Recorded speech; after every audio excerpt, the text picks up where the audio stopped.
தேங்காய் பால் கஞ்சி எப்படி பண்ணதை பார்க்கலாமா? ஒரு கப் அரிசி 3/4 கப் உளுந்த நல்லா கழுவி 4 மணி நேரம் ஊற வச்சுக்கலாம். தேங்காய் கஞ்சி செய்ய 3 மூடி தேங்காய் தேவைப்படும். இதில் 3/4 மூடி தேங்காவை சின்ன சின்னதாக கட் பண்ணி ஒரு மிக்சி ஜாரில் சேர்த்து அரைச்சிக்கலாம். தேங்காய் முத்தாமல் இருந்தால் நம்ம அப்படியே அரைச்சி சேர்த்துக்கலாம். இது முத்தி இருந்ததுனால நான் சக்கையை மட்டும் கொஞ்சம் எடுத்துட்டேன்.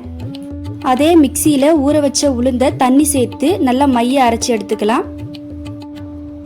இப்போ தேங்காய் அரைச்ச அதே பவுலில் சேர்த்து இதே போல் ஊற வச்சு அரிசியும் தண்ணி சேர்த்து நல்லா அரைச்சதும் அதே பவுலில் ஊற்றி நல்லா கலந்து விட்டுக்கணும்.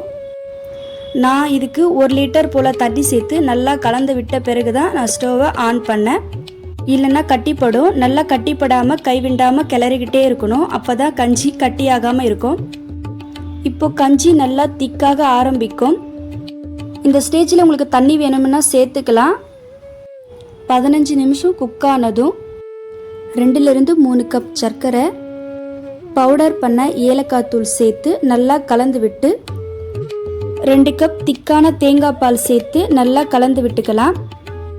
தேங்காய் கஞ்சி கொஞ்சம் தண்ணியாக தான் இருக்கணும். ஏன்னா கொஞ்ச நேரத்திலே கட்டிப்பட ஆரம்பிச்சிடும்.